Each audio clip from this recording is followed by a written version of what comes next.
بسم الله الرحمن الرحيم لتجدن أشد الناس عداوة للذين آمنوا اليهود والذين أشركوا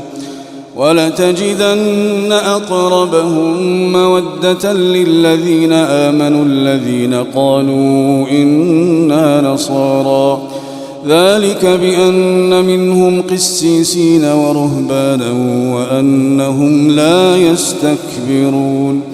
وإذا سمعوا ما أنزل إلى الرسول ترى أعينهم تفيض من الدمع مما عرفوا من الحق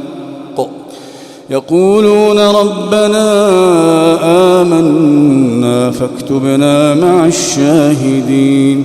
وما لنا لا نؤمن بالله وما جاءنا من الحق ونطمع أن يدخلنا ربنا مع القوم الصالحين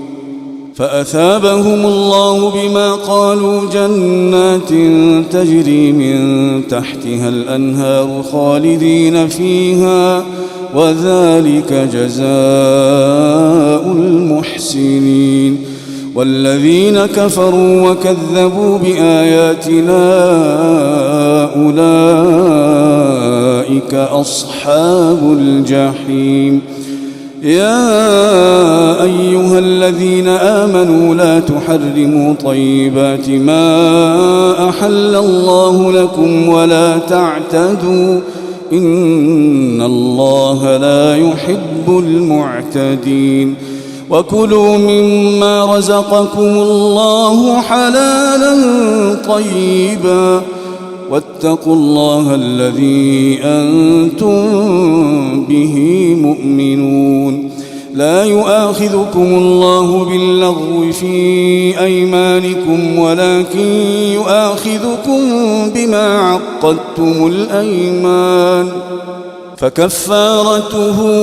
إطعام 10 مساكين من أوسط ما تطعمون أهليكم أو كسوتهم أو تحرير رقبة فمن لم يجد فصيام 3 أيام ذلك كفارة أيمانكم إذا حلفتم واحفظوا أيمانكم كذلك يبين الله لكم آياته لعلكم تشكرون يا أيها الذين آمنوا إنما الخمر والميسر والأنصاب والأزلام رجس من عمل الشيطان فاجتنبوه لعلكم تفلحون إنما يريد الشيطان أن يوقع بينكم العداوة والبغضاء في الخمر والميسر ويصدكم عن ذكر الله وعن الصلاة فهل أنتم منتهون وأطيعوا الله وأطيعوا الرسول واحذروا فإن توليتم فاعلموا أنما على رسولنا البلاغ المبين ليس على الذين آمنوا وعملوا الصالحات جناح فيما طعموا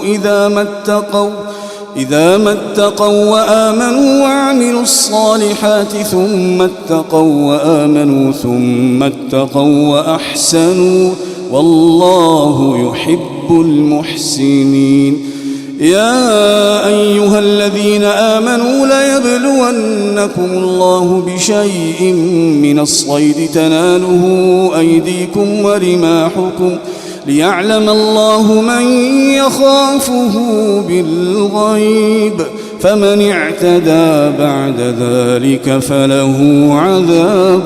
أليم يا أيها الذين آمنوا لا تقتلوا الصيد وأنتم حرم ومن قتله منكم متعمدا فجزاء مثل ما قتل من النعم يحكم به ذوى عدل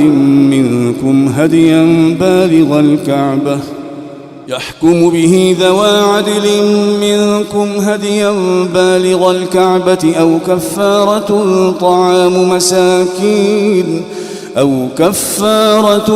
طعام مساكين أو عدل ذلك صياما ليذوق وبال أمره عفى الله عما سلف ومن عاد فينتقم الله منه والله عزيز ذو انتقام. أحل لكم صيد البحر وطعامه متاعا لكم وللسيارة وحرم عليكم صيد البر ما دمتم حرما واتقوا الله الذي إليه تحشرون. جعل الله الكعبة البيت الحرام قياما للناس والشهر الحرام والهدي والقلائد ذلك لتعلموا أن الله يعلم ما في السماوات وما في الأرض وأن الله بكل شيء عليم.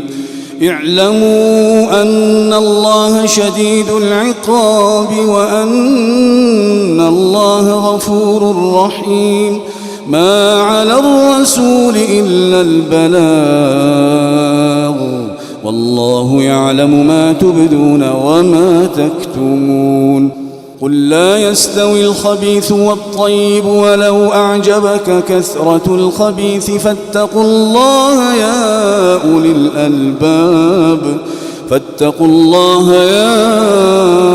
أولي الألباب لعلكم تفلحون. يا أيها الذين آمنوا لا تسألوا عن أشياء إن تبد لكم تسؤكم وإن تسألوا عنها حين ينزل القرآن تبد لكم عفى الله عنها والله غفور حليم. قد سألها قوم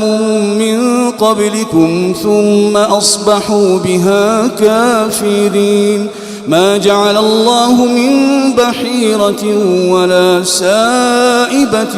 ولا وصيلة ولا حام ولكن الذين كفروا يفترون على الله الكذب وأكثرهم لا يعقلون. وإذا قيل لهم تعالوا إلى ما أنزل الله وإلى الرسول قالوا حسبنا ما وجدنا عليه آباءنا أولو كان آباؤهم لا يعلمون شيئا ولا يهتدون.